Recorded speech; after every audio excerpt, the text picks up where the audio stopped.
Y finalmente, desde superficial hacia profundo, tendremos el oblicuo externo, el oblicuo interno y finalmente el transverso del abdomen. Esta imagen la quiero traer pues, como para recalcar realmente cuál es la distribución de las capas de la pared ventral en los humanos, tanto superior como inferior a la línea semicircular. Importante pues tener en cuenta que inferior a la línea semicircular realmente lo que nos va a componer la pared posterior de los rectos abdominales va a ser básicamente la fase transversales.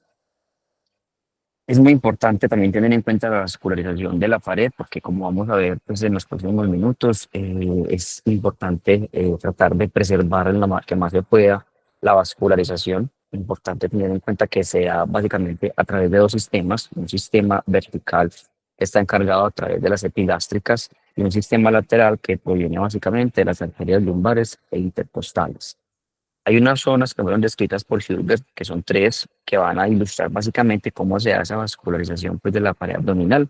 Una zona uno que incluye la pared superior y centromedial, y que va a estar básicamente irrigado por las arterias epigástricas profunda superior y profunda inferior, como muestra la imagen.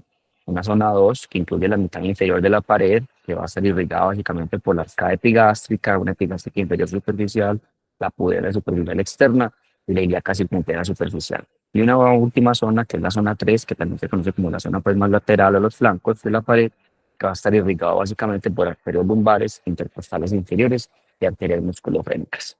Es que yo traer esta imagen que tienen a la derecha, porque es una imagen que ejemplifica muy bien más o menos básicamente dónde están los vasos perforantes que se ubican hacia la línea semilunar, que van a ser, digamos, a determinar el límite lateral de la disección cuando usted haga técnicas pues, de separación de componentes y que siempre tienen que tratar de preservarse. Pues.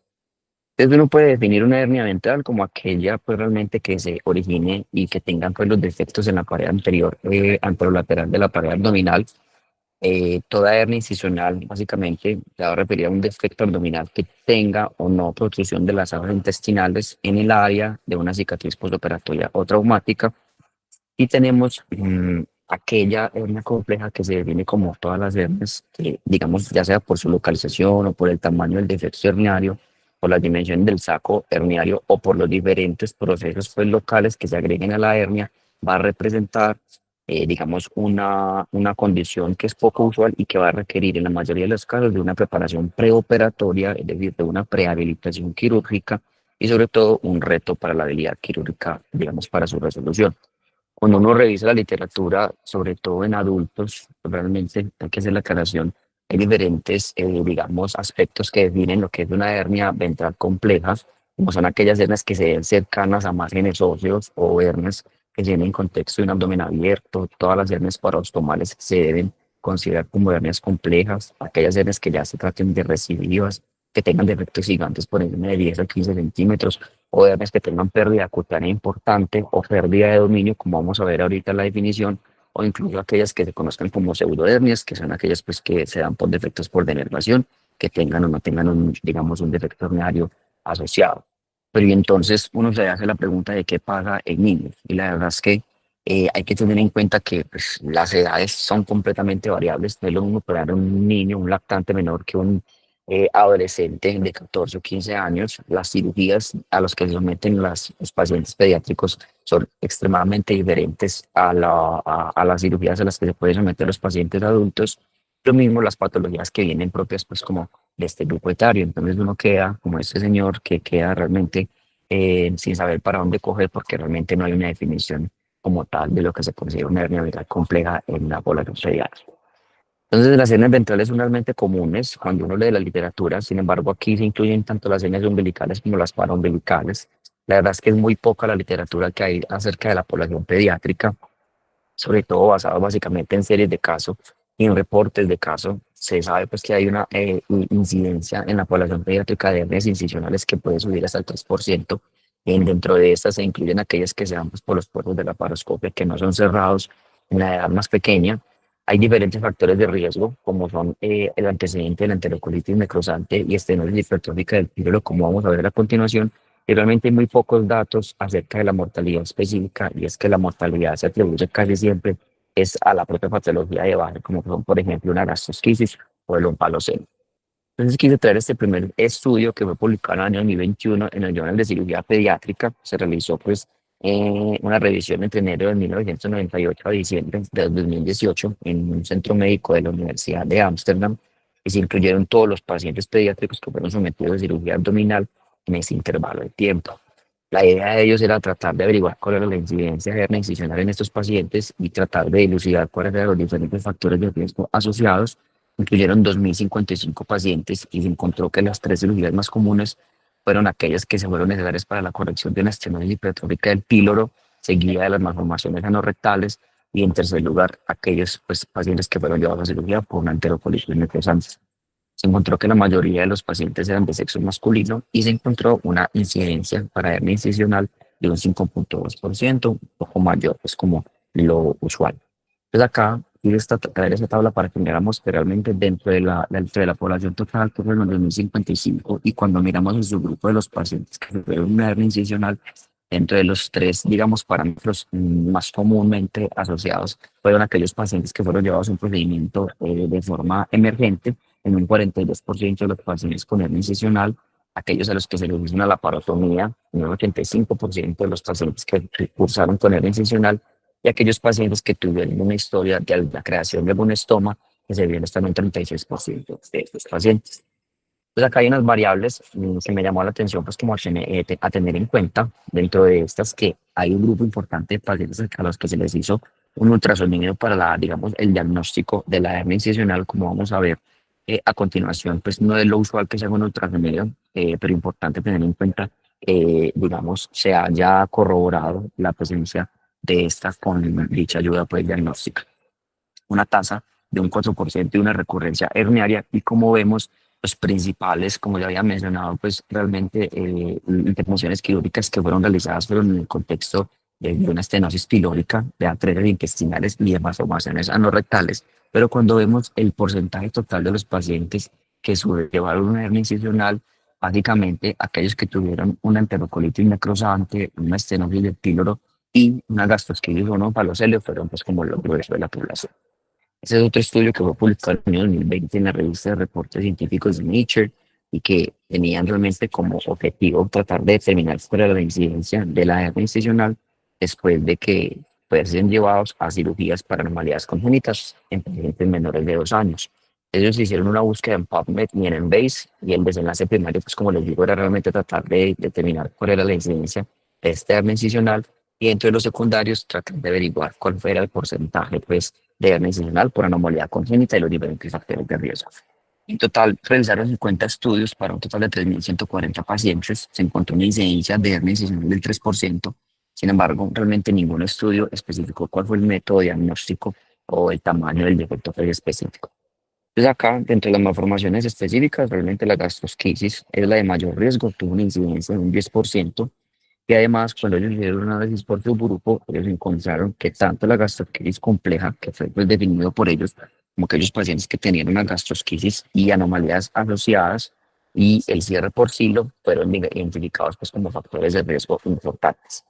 Como conclusión, entonces, realmente tenemos que la gastrosquisis y el onfalocele tuvieron las incidencias más altas, y esto pues va muy de la mano realmente con la etiología de la hernia ventral compleja en los pacientes pediátricos, que como vamos a ver en los diferentes estudios que vamos a revisar, pues hace parte, pues, como de la mayor parte de pacientes que sobrellevan estas hernias incisionales.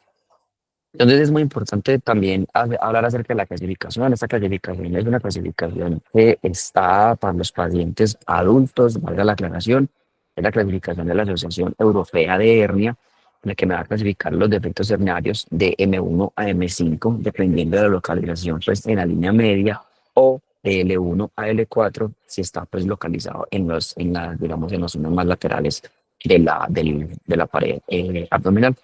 Importa también tener en cuenta que ellos tienen un W1, W2 y un W3, que va a hacer referencia básicamente al tamaño del defecto cuando es menor de 4 centímetros, cuando es de 4 a 10 centímetros y cuando es mayor o igual a 10 centímetros respectivamente. Entonces, el diagnóstico de la hernia ventral compleja en pediatría realmente es un diagnóstico clínico. Hay muy pocos, digamos, reportes en la literatura en los que sea necesario la toma de ayuda diagnóstica, ya sea una ecografía, una tomografía o una resonancia, para usted confirmar el diagnóstico de la hernia ventral. Sin embargo, hay que propender, pues como vamos a ver, por realizar las imágenes, no solamente, o sea, realmente no como un papel para confirmar el diagnóstico, sino para tratar de determinar qué pacientes son los necesarios para llevar a la prehabilitación quirúrgica que se va a comentar posteriormente. Entonces, se trata de tener un lenguaje universal, tratando pues de clasificar las hernias ventrales, como ya les mencioné, y realmente, como les venía mencionando, el uso de las imágenes es realmente extrapolado pues a la población pediátrica. Entonces tenemos esta modalidad que es el DASH, que realmente traduce el Dynamic Abdominal Sonography for Hernia. Se hace con un transductor lineal de 12 MHz y la idea es hacer unos escaneos de cráneo caudales, tratando de hacerlos cuando el paciente haga maniobras de Valsalva para ir tratar de identificar cuáles son las estructuras subfaciales pues, que protruyen y tratando de ir pues, desde la apófisis sifoide hasta la síntesis del pubis en la línea media y en las paredes laterales, desde la de media a la lateral hasta la prolongación pues, de la espina ilíaca anterior superior. Esta modalidad pues, ecográfica realmente tiene una sensibilidad del 98% y una especificidad del 88%. Puede detectar hernias incluso muy grandes y defectos pues, pequeños. Sin embargo, pues, como se atribuye su uso sobre todo a aquellos defectos de menor tamaño en los que de pronto no son tan fáciles de identificar al examen físico. Tiene varias desventajas. En primer lugar, que es una medición bidimensional. Realmente es difícil tratar de obtener los diferentes cálculos para tratar de dilucidar cuáles son los diferentes índices que uno puede aplicar a esta población. No evalúa completamente la cavidad abdominal, a diferencia, por ejemplo, de la tomografía axial computarizada, que es una de las ventajas que tiene esta última modalidad diagnóstica. Como todos sabemos, pues al tratarse de una ecografía, pues es altamente operador dependiente y puede estar limitada en los pacientes obesos. Es así entonces como nace, pues, y se habla sobre la tomografía axial computarizada, que realmente es la mejor opción porque tiene una excelente correlación entre lo que usted ve en la clínica, lo que se ve en la imagen y lo que usted espera encontrar en la reconstrucción de la pared en el intraoperatorio. Detalla el tamaño, la ubicación, el contenido, el volumen del saco herniario y sobre todo la anatomía de la cavidad completa, que es muy importante. Es altamente importante para tratar de realizar la planeación quirúrgica y realmente cuando uno revisa la literatura no es necesario incluso que sea una tomografía contrastada, sino que una tomografía simple es, digamos, suficiente para la obtención de las diferentes medidas que ya vamos a tomar. Cuando utilizar contraste, realmente cuando se tenga una sospecha de una complicación o de una infección pues asociadas al postoperatorio. Entonces tenemos una de las primeras medidas que se tienen a tener en cuenta en la población adulta. Realmente no hay, digamos, reportes en la población pediátrica en los que se utilicen y que en los que hayan, pues, digamos, hechos estas medidas para esta población, sino que son básicamente extrapolaciones de estos. Dentro de este está el índice de Tanaka. El índice de Tanaka básicamente utiliza la medición tanto de la cavidad abdominal, pues del volumen de la cavidad abdominal como el volumen del saco de tres de estas mediciones, que son el diámetro antero-posterior, el diámetro cráneo-caudal y el diámetro transverso, que usted finalmente lo que va a hacer es multiplicar esto y cada uno de esos multiplicarlo por una constante, que es un 0,5, para finalmente dividirlo y multiplicar, pues dividir el volumen del saco herniario por el volumen de la cavidad abdominal y multiplicarlo por 100 para tratar de identificar pues, cuál es el índice de Tanaka. El índice de Tanaka es importante porque ayuda a definir cuál es la pérdida de domicilio, que son aquellas hernias en las que el volumen de la hernia como tal supera el 25% del volumen de la cavidad abdominal.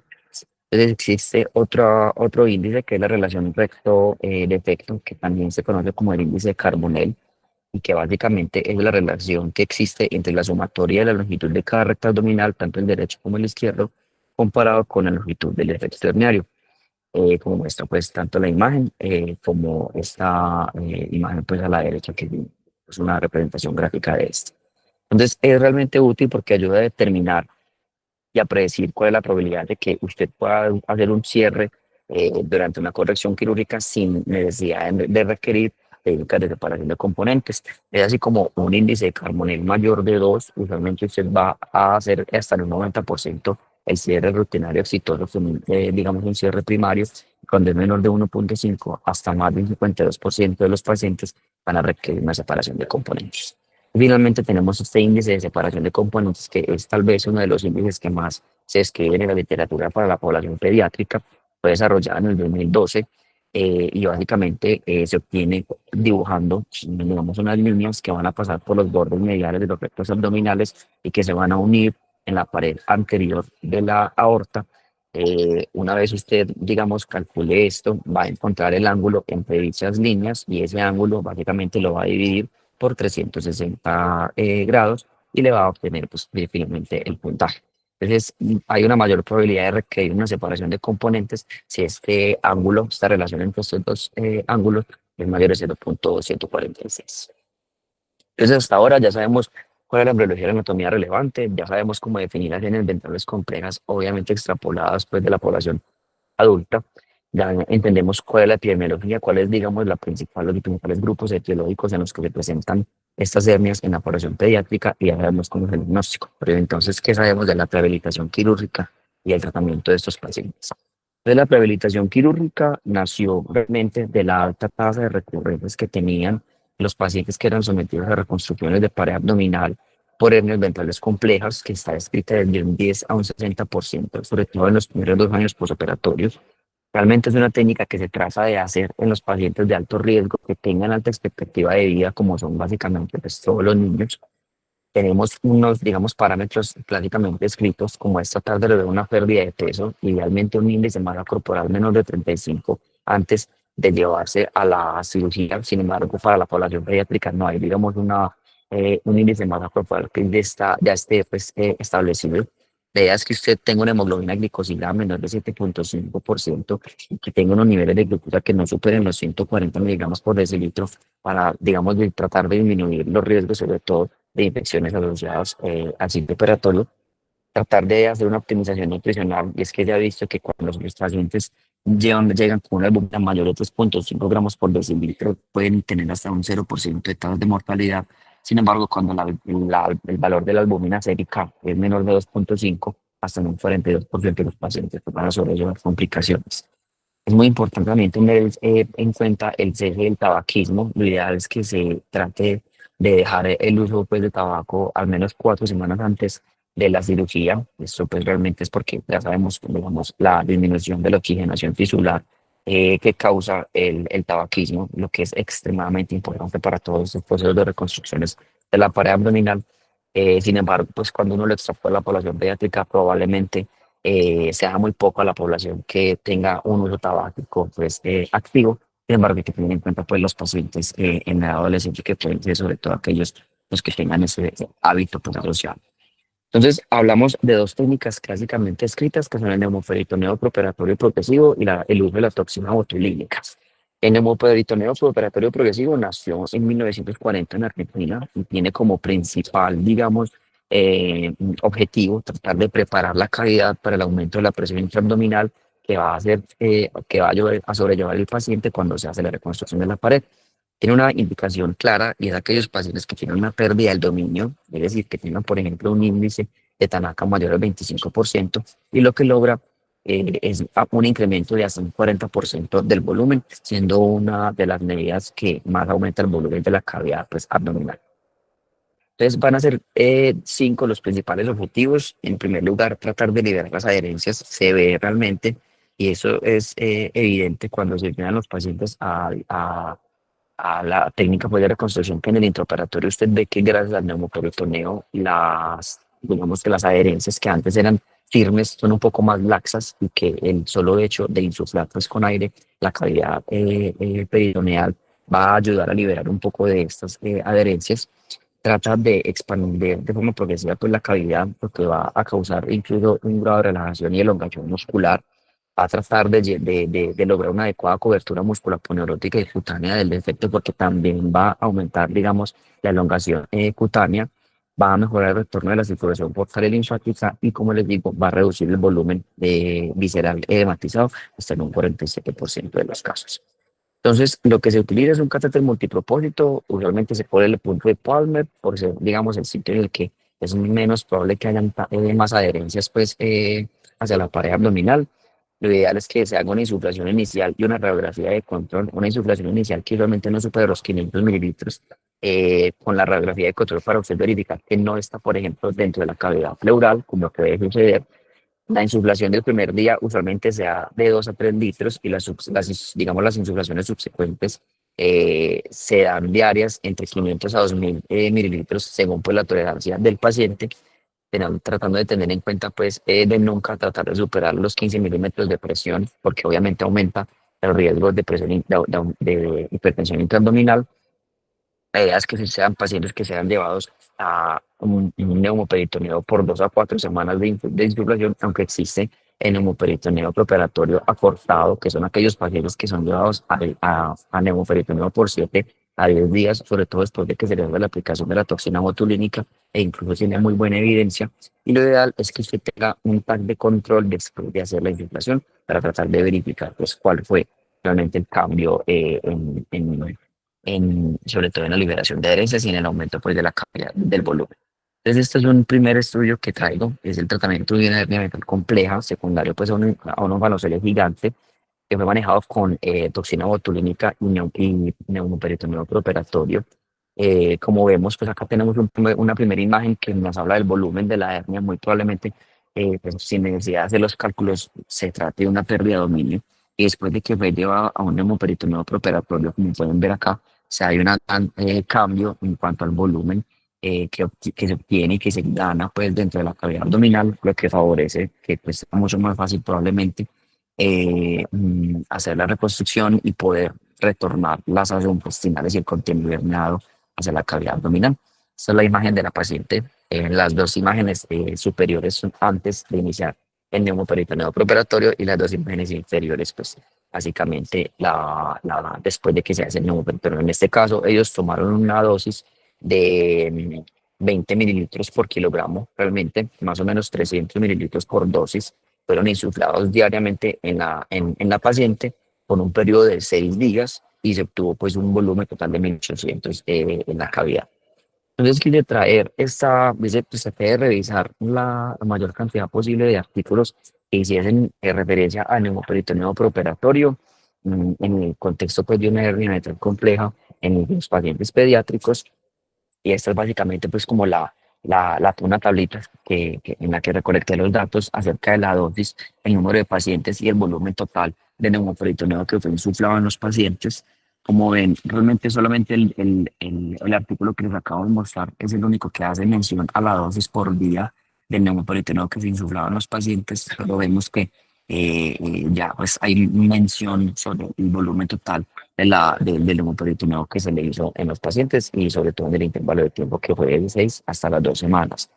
De esto pues realmente podemos concluir que no hay una dosis específica en la edad pediátrica y que muy probablemente pues obviamente por las condiciones propias de la población sean pacientes que toleren un menor volumen de insuflación. Lo importante es tener en cuenta que el volumen de insuflación diario debe ser vigilado por una monitorización cercana del paciente. O sea, lo ideal es que usted cuando haga la insuflación del neumoperitoneo tenga monitorizado al paciente para tratar de identificar cuando el paciente sienta disnea, dolor que se disminuya pues, la presión arterial por asociado pues, como a la compresión venosa importante en la cavidad abdominal. Entonces tenemos la segunda medida, que es la toxina botulínica. Desde el 2007 se está hablando de su uso pues, en el contexto de hernias ventrales complejas en humanos. Básicamente hace parte de las diferentes técnicas de separación química de componentes y consta en la aplicación de toxina botulínica tipo A, que como sabemos, pues realmente tiene una unión a receptores específicos de la estimulación nerviosa, lo que va a hacer que se inhiba la liberación de la acetilcolina pues como neurotransmisor. Entonces, lo que esta toxina va a realizar es una parálisis flácida reversible de la musculatura abdominal. Realmente requiere más o menos de 24 a 72 horas para hacer efecto.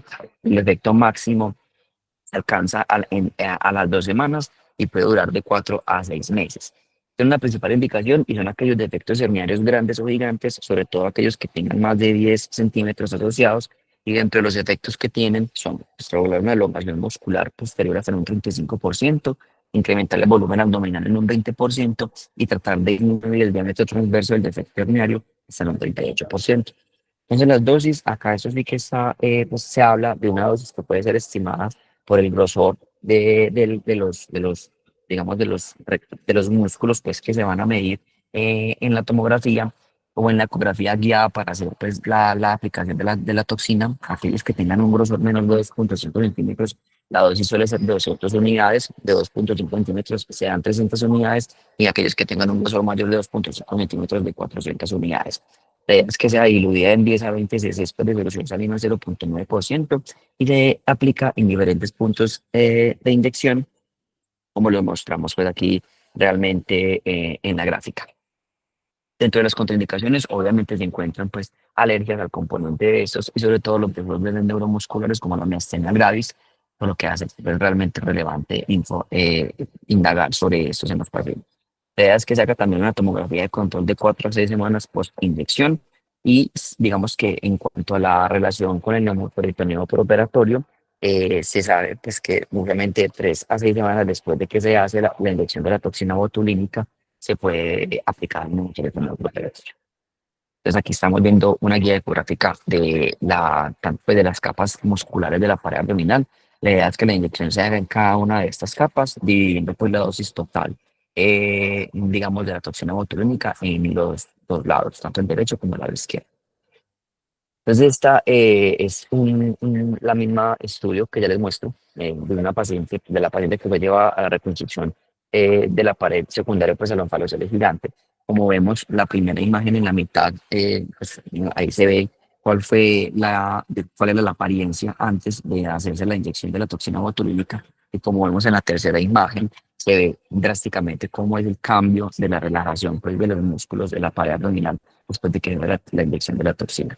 Ese es otro de los artículos pues, que traemos a colación pues, para revisar, que es un caso de un paciente pues, que sufrió de 14 meses, asociado, pues tenía una hernia compleja también precisamente con una visceración por un palocele gigante. Acá vemos cómo se hace la inyección en los diferentes puntos, en este caso pues en el lado derecho de la pared abdominal del paciente. Entonces quise traer este artículo que fue publicado en el 2020 en los Anales de Cirugía Pediátrica.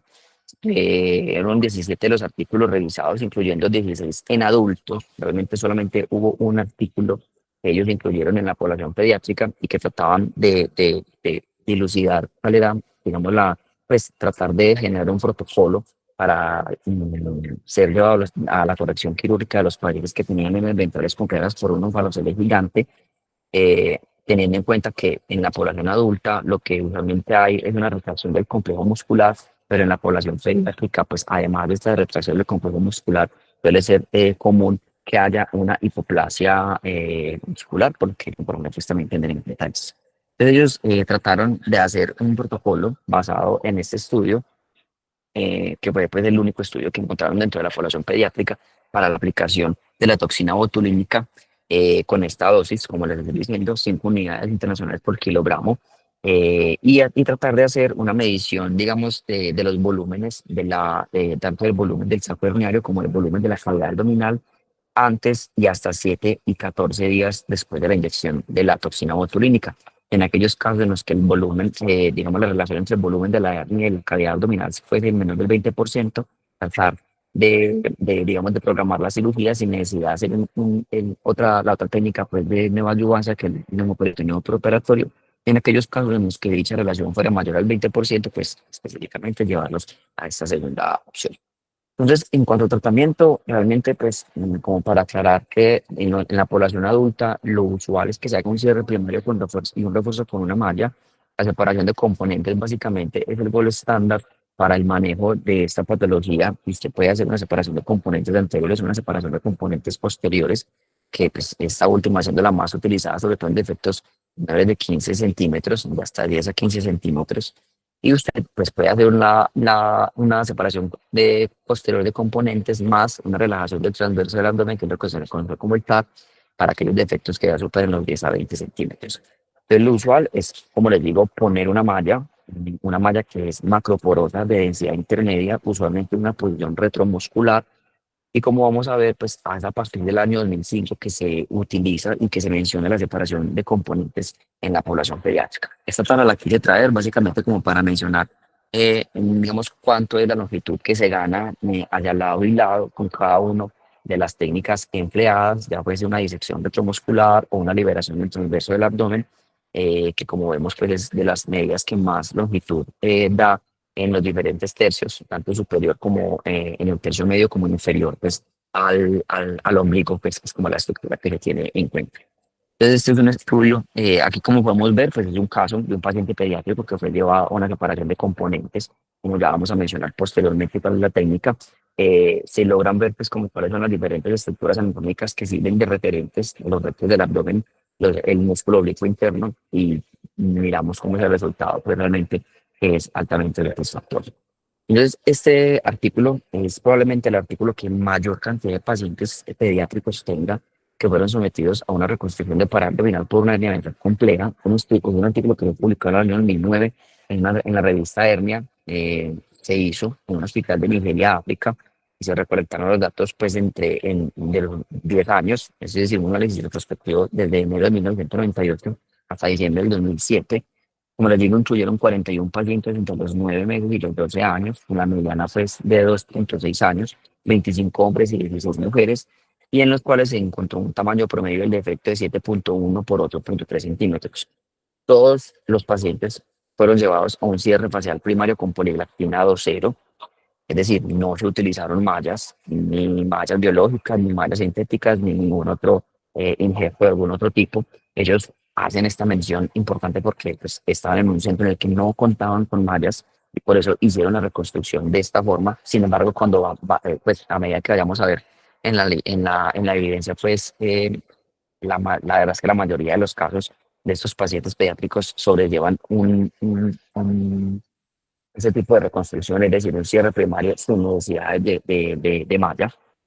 Dentro de estos, el principal desafío que ellos describieron fue tratar de obtener un volumen intraabdominal adecuado, porque no tenían cómo monitorizar, digamos, estrechamente a los pacientes, tanto en el momento en el que se estuviese haciendo, pues, la reconstrucción de la pared como en el postoperatorio, y encontraron realmente una tasa de mortalidad de casi un 5%, que fue básicamente por dos pacientes que fallecieron.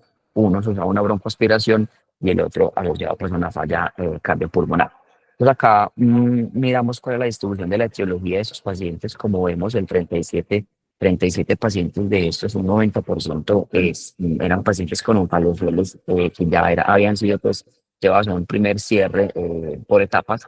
Aquellos pacientes que tenían una hernia incisional asociada a trauma, y un solo paciente por gastrosquisis. Este es otro segundo artículo que fue publicado en el año 2008 en el Journal de Cirugía Pediátrica. Es también probablemente uno de los estudios con mayor cantidad de pacientes incluidos, y fue pues realmente hecho en el servicio de cirugía infantil de un hospital holandés. Recolectaron datos de los pacientes que fueron sometidos a corrección de hernia ventral compleja entre enero de 2004 y enero de 2007, en un total de 10 pacientes con un palocele gigante, 4 niños y 6 niñas. A todos los pacientes se les hizo un primer manejo de lograr una hospitalización pues, de los valoceles, más o menos a los 2 meses, y en un promedio de 6,5 meses posterior ser llevado a una reconstrucción diferida. Importante hacer la aclaración es que en estos pacientes a ninguno se les tomaron diagnósticos, pues, imágenes preoperatorias, y a ninguno de sus pacientes tampoco se escribió pues, el uso de técnicas de neoadyuvancia. Entonces la técnica usualmente, pues obviamente hay que poner el paciente en posición supina. La idea es a realizar pues una incisión cutánea justo lateral a la cicatriz pues de que se va a resecar, y tratar de hacer una disección hasta lograr el ingreso de la cavidad. El primer momento pues básicamente consta de lograr una liberación de adherencias que pues dependiendo obviamente del proceso inflamatorio puede ser amplio o no. Se diseca la piel del tejido graso subcutáneo de la vaina anterior del recto y de la aponeurosis pues, del oblicuo externo. Y la idea es incidir pues, en la aponeurosis del oblicuo externo, más o menos 1 centímetro lateral al borde del recto abdominal, y tratar de disecar por más o menos unos 3 a 4 centímetros lateral a esto, logrando, como les digo, casi 5 centímetros de lado y lado pues, de ganancia de longitud en la pared abdominal.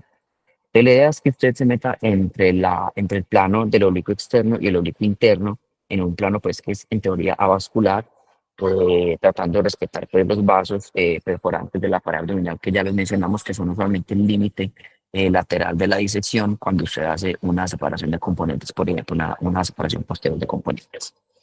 Esos pacientes todos fueron llevados a un cierre en la pared, en la línea media, con PS 2 ceros, sin necesidad pues, de sobrellevar, digamos, refuerzo con malla. 7 de estos pacientes sobrellevaron su postoperatorio, digamos, sin complicaciones. hubo un paciente que tuvo una hospitalización por 23 días, sin embargo, la recuperación postoperatoria realmente fue nada más de 7 días y digamos que la causa de que haya estado esta cantidad de días en total fue básicamente porque tenía pues trastornos neurológicos de nutrición y pues problemas sociales adicionales. Y como vemos, hay casos digamos, de hematomas y de infecciones o de necrosis parciales de la piel que sobrellevaron solamente 3 pacientes de estos 10 pacientes en total. Ellos hicieron un seguimiento pues que fue de más o menos 23,5 meses en promedio y sin embargo no se encontró ninguna recurrencia en esta población. Este es otro artículo que menciona, digamos, cuál fue de hecho realizado a partir de este artículo que les acabo de mostrar por los mismos autores. Ellos trataron de indagar cuál era, pues, digamos, la función y el desarrollo motor de estos pacientes a largo plazo que fueron llevados a reconstrucción de pared abdominal. En total fueron 11 pacientes, uno más adicional pues, a los que ya se habían presentado, en los cuales se hizo un seguimiento pues, a largo plazo y se trató de evaluar cuál era el desempeño utilizando este test de MABC2, que básicamente lo que trata de iniciar es el desempeño motor fino y grueso, tratando de hacer una ecografía paraabdominal para tratar de identificar cuál era el grosor de cada uno de los músculos y la distancia entre el borde lateral y el recto y medial pues, del oblicuo externo para mirar cuál era el grosor de estos y mirar cómo había cambiado con el tiempo. Entonces, la edad media de seguimiento fue a los 71 meses, pero varió pues, de los 42 a los 141 meses. De hecho, todos los pacientes lograron asistir al colegio sin ningún problema y de hecho, todos los pacientes, excepto por uno, se pudieron meter a clases de gimnasia y tuvieron su desempeño completamente normal comparado al resto de pacientes. Se vio que con el paso del tiempo hubo un aumento del grosor de la pared. Sin embargo, se encontró una diástasis de rectos abdominales en 7 de estos pacientes, afortunadamente sin ninguna protrusión pues, importante de contenido herniado y solamente un paciente con una pequeña hernia umbilical allá. Entonces, hasta ahora sabemos que la mayoría de los reparos en los pacientes pediátricos implican el cierre primario en la línea media sin uso de mallas. Realmente la separación de componentes es aplicable, ya sea pues una separación anterior como una separación posterior, y que realmente hay unos desenlaces positivos en cuanto a funcionalidad de la pared abdominal y en cuanto a las residuas herniarias. Pero quisimos también mirar cuál era el uso, por ejemplo, de las mallas biológicas en estos pacientes y si es o no recomendado. Entonces hay muchos tipos de mallas biológicas, realmente más o menos son 15 tipos los que se utilizan actualmente para las reconstrucciones de paredes por hernias ventrales complejas. Todas estas mallas van a sufrir un proceso de degradación y remodelación que va a ser llevado a cabo por el huésped que va a recibir el injerto y pueden ser usados, digamos, en heridas limpias y contaminadas, limpias contaminadas o contaminadas, que son una de las, digamos, de las diferencias grandes que las separan de las hernias de las mallas sintéticas y esto es porque se cree que el proceso de revascularización que sobrellevan estos materiales pues va a favorecer, digamos, el barrido de los microorganismos. Tienen una desventaja grande y es que es muy caro, tiene un alto costo realmente poder utilizar una malla biológica de estas y que realmente es muy variable pues dependiendo de las características de cada uno de los componentes de la malla para aplicarse. Lo mismo, realmente vienen en tamaños limitados, realmente para efectos muy grandes hay que utilizar, digamos, varios de estos tipos de mallas, logrando pues la adhesión de cada una de estas.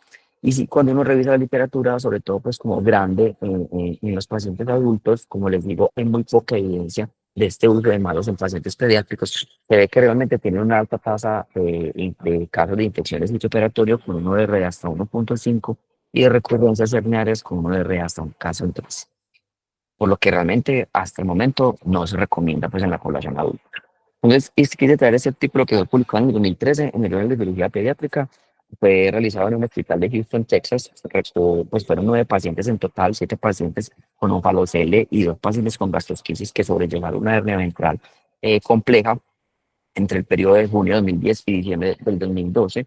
La edad media, pues, digamos, de cuando se llevó a cabo la reconstrucción fue de los 13 meses y lo quería traer precisamente porque fueron 8 de estos 9 pacientes en los que se utilizó una malla biológica en esta población y se hizo pues un seguimiento promedio a los 16 meses. Como vemos, realmente acá está digamos, la disposición que tuvo la colocación de la malla, fuese onlay o underlay. Lo mismo, el tipo de malla utilizada, como vemos, la mayoría fue pues, de dermis a celular porcina, obviamente a celular, pues, para tratar de disminuir la carga inmunogénica de estas mallas. Y como vemos, la verdad es que cuando uno se pone a analizar los desenlaces de esto, tres pacientes cursaron en su postoperatorio sin ninguna complicación y cinco de los pacientes tuvieron como desenlaces algún tipo de evento relacionado a la herida quirúrgica. Cuatro de estos cinco pacientes en los que se utilizó pues una malla biológica. Este es otro artículo que fue publicado este año, precisamente, en el 2024, en el Journal de Seguridad Pediátrica. Fue realizado en el Hospital de Santiago de Chile, un estudio prospectivo no aleatorizado de 9 pacientes, todos con un farocele gigante, que fueron llevados a una técnica de reconstrucción de la pared abdominal.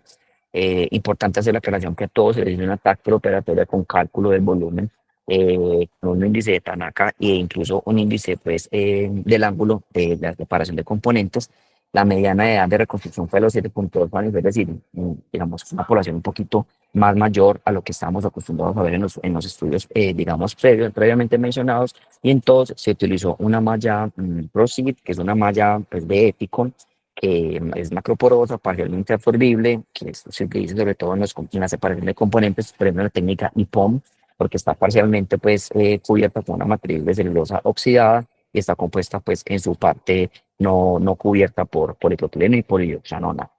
La idea era tratar de mirar cuáles eran los principales desenlaces postoperatorios en esta población. Como vemos antes y después, la malla pues, se colocó en una posición retromuscular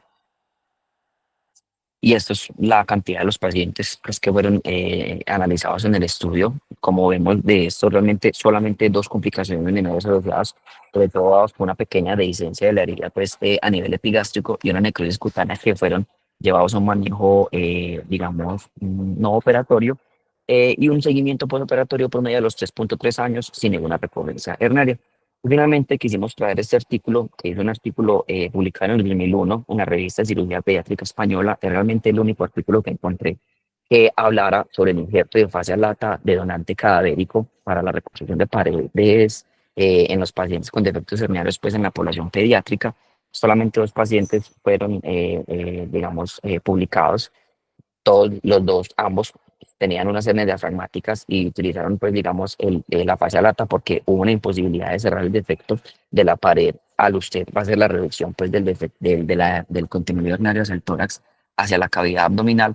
Realmente ellos hacen, pues, y hacen, discuten que la revascularización tisular y la integración que puede lograrse con estos injertos de fascia lata, pues puede ser buena y que le da, pues, como le confiere una resistencia a la infección sin lograr pues mayor cantidad de desarrollo de adherencias y se hizo un control a los 2,5 y a los 10 meses con un excelente resultado de este tipo de funcional. Lastimosamente pues no hay, digamos, documentación gráfica de los dos pacientes, pero pues es lo que ellos realmente escriben.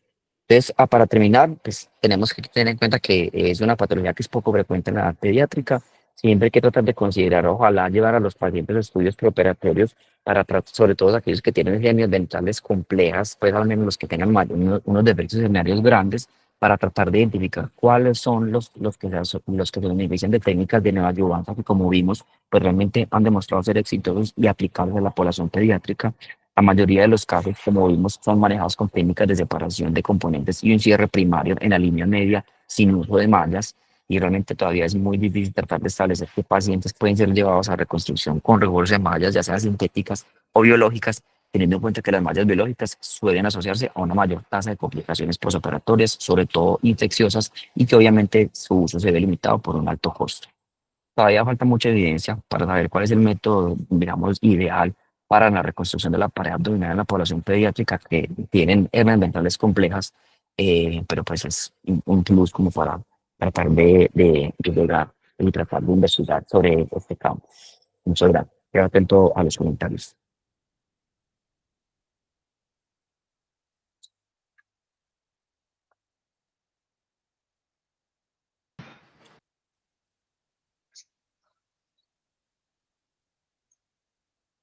Hola Daniel, buenos días.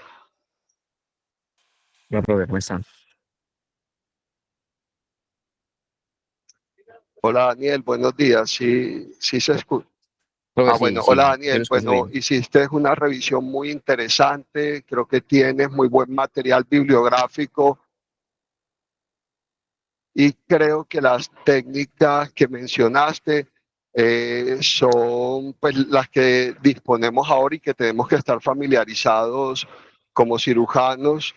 Te quería hacer una pregunta. ¿Qué encontraste sobre el manejo posoperatorio? Porque pues obviamente después de hacer un cierre con separación de componentes o un cierre de pared difícil, estos pacientes van a quedar con restricción respiratoria, con aumento de la presión.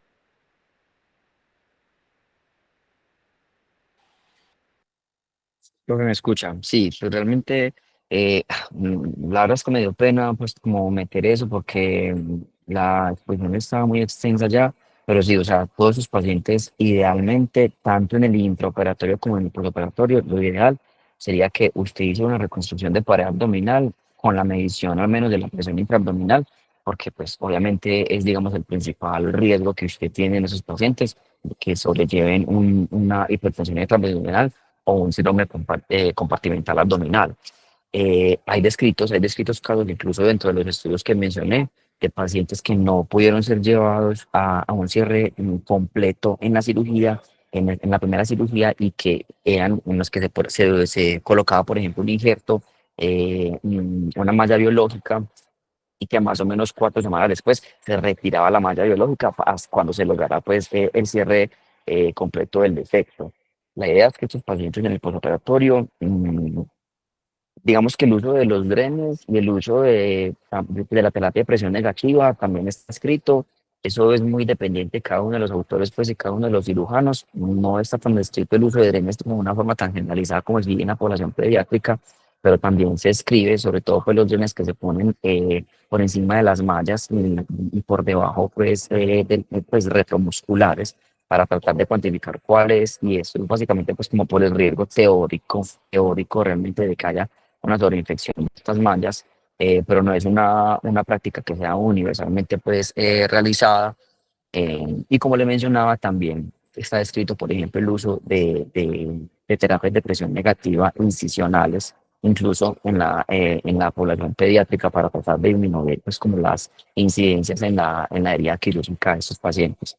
Lo ideal, como le digo, es que todos sean llevados a cirugía con la medición intraoperatoria de la presión intraabdominal, y es en el caso tal de que usted no pueda, digamos, hacer el cierre completo porque la presión abdominal supera los 15 milímetros, 20 milímetros, pues obviamente ese paciente lo ideal sería que no se hiciera el cierre completo y que se hiciera manejo con un abdomen abierto y lograr ya después de que se haga una relajación neuromuscular apropiada y que disminuyan los parámetros ventilatorios, pues el cierre de la pared.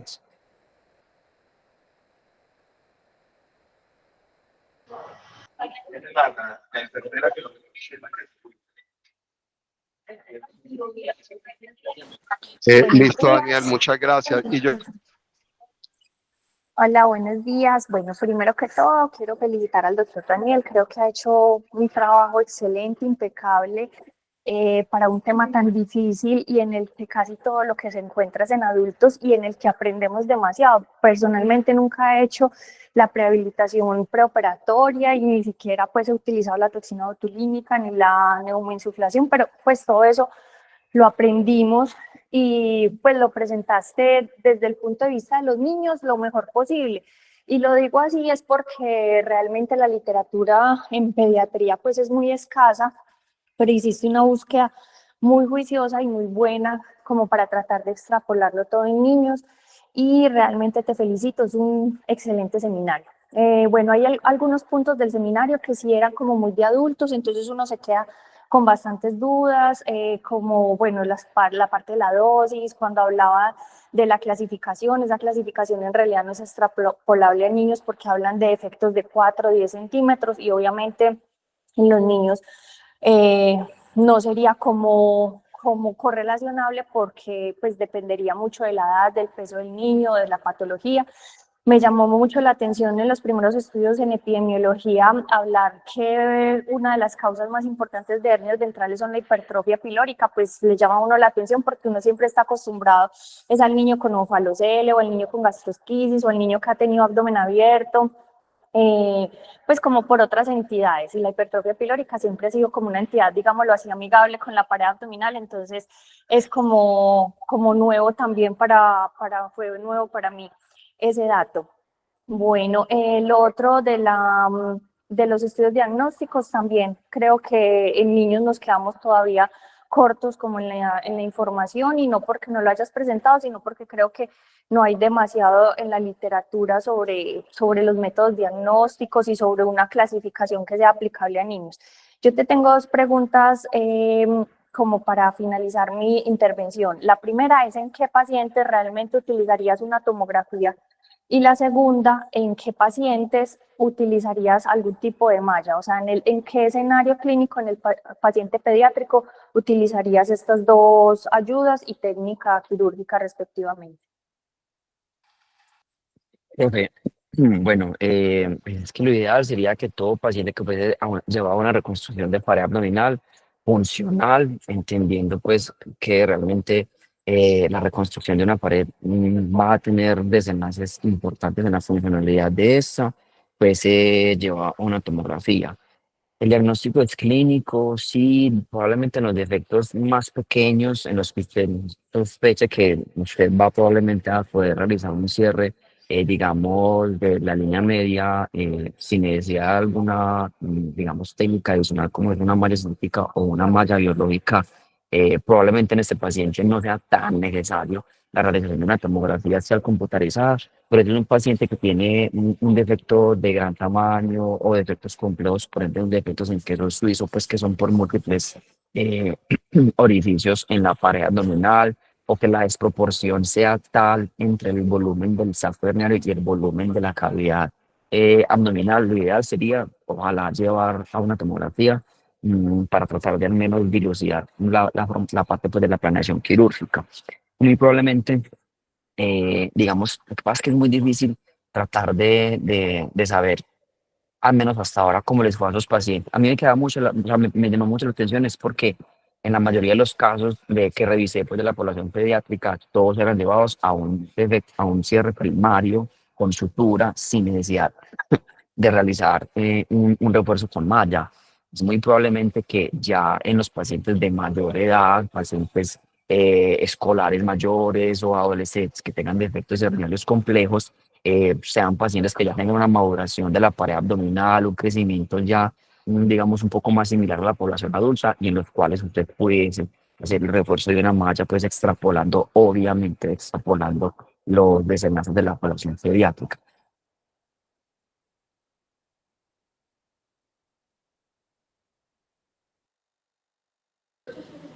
Listo, doctor, muchas gracias. Buenos días. Hola Daniel, hola a todos. Buenos días, profe.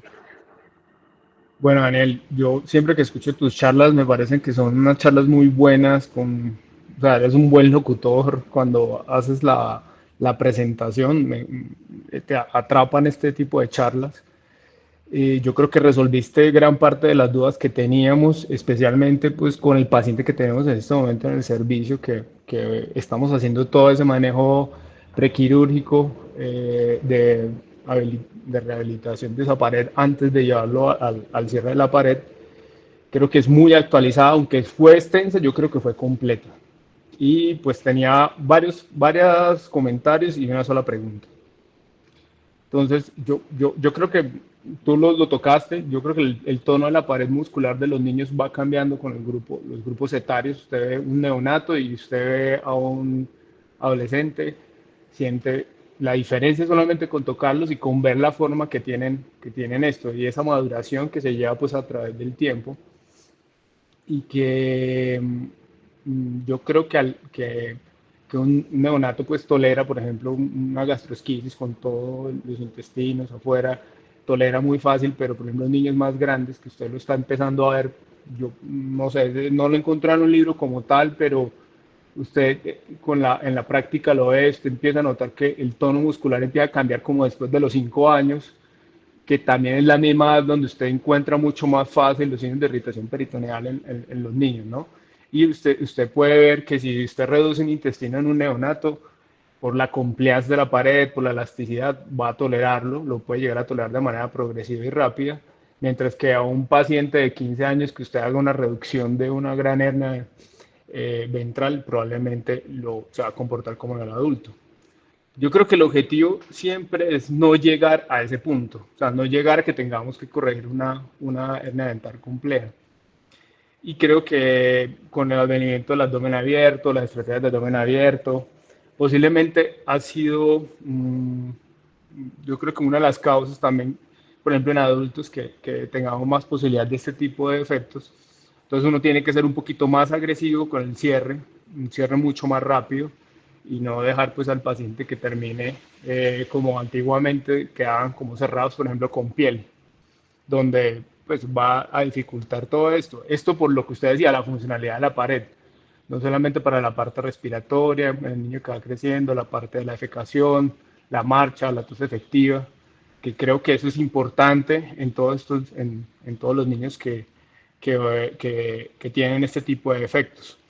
Yo creo que todos los niños se deberían cerrar con tejido autólogo y creo que se deberían evitar las mallas. La evidencia, nosotros hicimos una revisión sistemática el año pasado de esto de mallas y mallas en adultos, obviamente va a ser la aclaración, lo que había evidencia, y aunque sí se ha visto que pareciera, porque no se puede hacer un metaanálisis con eso, parecía que en la revisión de toda esta literatura, la malla profiláctica evita que haya más hernias o que haya una recidiva de las hernias.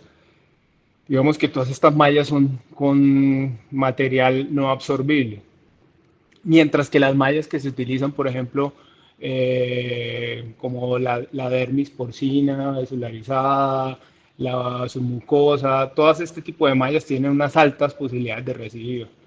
Entonces, yo creería que en un niño que va a ir creciendo, que se va a contraer la malla, que no se puede, que la malla no va a quedar del mismo tamaño del niño, es muy difícil, e inclusive el caso que tenemos por operar, nosotros nos apoyamos en el grupo que sabe de esto, que son los cirujanos de adultos, porque ellos también nos recomendaron y se está haciendo la consecución de una malla de origen biológico, como intentando extrapolar alguna cosa de evidencia de los adultos a los niños, pero bueno, digamos que ellos son los expertos y esa es una de las razones para llegar a usar este tipo de mallas. Yo le haría también un tag a un defecto muy grande, que sea visiblemente grande, desproporcionado. Sería el único momento pues, en que yo haría y usar la ecografía para el momento de hacer la inserción del catéter. Creo que es las imágenes que se usan y que te van a permitir el planeamiento, también te permiten ver la desproporción de una manera un poco mejor la anatomía y poder llevar a ese paciente con el planeamiento. Yo quería preguntarte, Daniel, en los protocolos que tú leíste o en los cierres de pared abdominal de estos niños en los estudios que presentaste, ¿encontraste algún valor del nemoperitoneo? ¿Cómo se debía inyectar en cc por kilo hora, kilo día? Es que no te escuché esa parte, pero quería saber si algunos otros grupos tienen un valor específico para eso. Pues sí, yo precisamente estuve buscando eso, porque pues yo en todos los artículos que revisé que utilizaron neumoperitoneo preparatorio, quise buscar específicamente cuál era la dosis. Solo encontré una dosis por insuflación, es decir, por día en uno de los artículos, y utilizaron una dosis de 20 cc por kilogramo por dosis, que fue pues como la niña que mostró pues una imagen ahí pues con una diferencia bastante drástica entre el pre y el post neumoperitoneo. Lo que encontré mucho fue como el volumen total de la cavidad, pues de la insuflación que se les hizo, pero dosis como tal de nemoperitoneo por sesión solamente lo encontré en un artículo y fue eso, 20 cc por kilo. Bueno, Daniel, sí, exactamente. Yo estoy buscando y no estaba como muy claro, entonces nosotros hicimos la pregunta pues a los cirujanos de pared y ellos hicieron, además, ellos tampoco sabían, e hicieron la pregunta en el chat latinoamericano porque no estaba como muy claro y también llegamos como a la conclusión de usar 20 cc por kilo para el paciente, que es el paciente el que le estamos usando actualmente al niño. Sí, no, pues, Daniel, creo que muy buena charla, te felicito y pues sigue así. Como Hola muchas Daniel, gracias. hola Hola, Daniel. profe, adelante. Bien, bien, pues de acuerdo con todos los colegas, más felicitaciones, pues ni modo. Te quería decir pues preguntar una cosa. Tú decías ahí que era más o menos 2, 4 semanas cuando se hacía pues una preparación, cierto, bien organizada, inclusive pues en este caso de este paciente hospitalizado, ¿sí? Y podía haber una preparación mucho más rápida. No sé si encontraste o de pronto pues no sé, si de pronto no oí, ¿sí? Si existe algún factor, pues alguna medida o algún estudio, ¿cierto?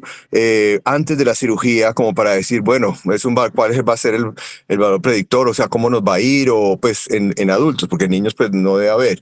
¿Existe algo de eso? O sea, de pronto hacer una imagen antes o mirar a ver, ¿cierto?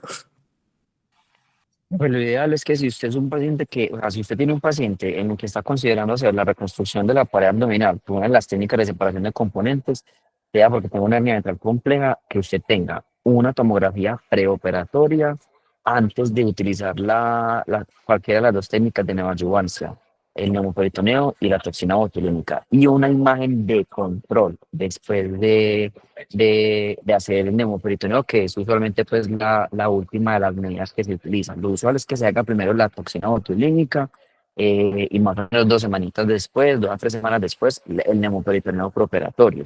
Lo ideal es que usted, por el neumoperitoneo preoperatorio, le haga una tomografía de control y mire la diferencia que hay entre las dos imágenes, antes de hacer las técnicas de neoadyuvancia y después de realizar las técnicas de neoadyuvancia. Usted con esa imagen puede ver si sí hay liberación de las adherencias, cómo cambió el volumen de la cavidad abdominal. Eso es sobre todo como para eso, para usted mirar y esperar, sobre todo si el paciente sí va a tolerar, por ejemplo, el cierre de la pared en un primer momento, que no vaya a ser necesario pues una laparostomía, pues un abdomen abierto en vez de hacer la reconstrucción. Pero sí, usualmente se debe hacer una tomografía después de que usted complete las dos técnicas de neoadyuvancia.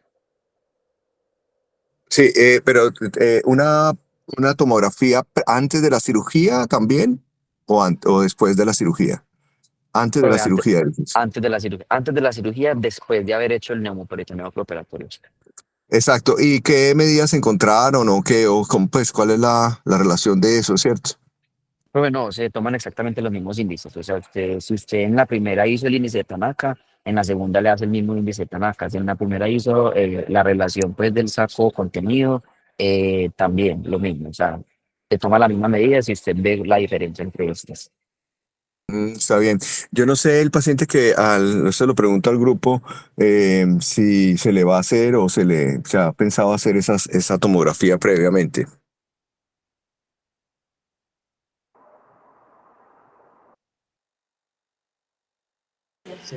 Buenos días, pues eso es una de las preguntas que yo también le hacía previamente a Daniel en mis comentarios, en qué casos. Yo normalmente no hago tomografías, pero también tengo que decir que la mayoría de las hernias ventrales que he corregido o de las hernias incisionales han sido hernias que no han necesitado tantas ayudas diagnósticas ni una prehabilitación. Como les decía ahorita, yo no he usado la toxina botulínica ni el neumoperitoneo.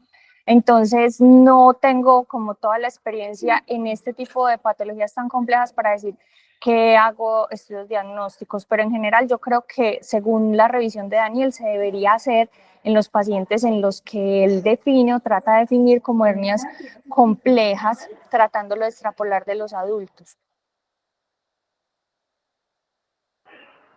Profe, ahí se me escucha más o menos. Justamente el doctor Francisco, que es el cirujano general de Pared, que también está viendo al paciente de acá, de Zambi, le solicitó una TAC, o sea, nos pidió solicitar una TAC para hoy, porque de la cirugía.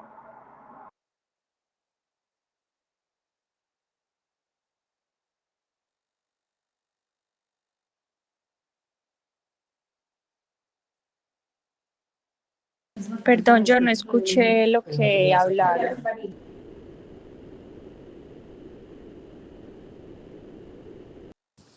Doc, Ahí yo creo que se escucha mejor. sí, lo que dice Lucía es que el cirujano de preabdominal general le solicitó pues la pregunta al doctor Ángelo es que el paciente que tenemos en este momento en el servicio se le solicitó un ATAC para el día de hoy porque la cirugía es mañana. O sea, si van a aplicar el ATAC antes del procedimiento. Ah, perfecto, muchas gracias.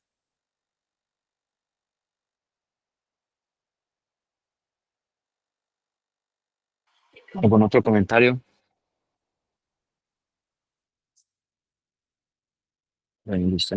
Damos por terminado la reunión del día de hoy. Muchas gracias por la asistencia.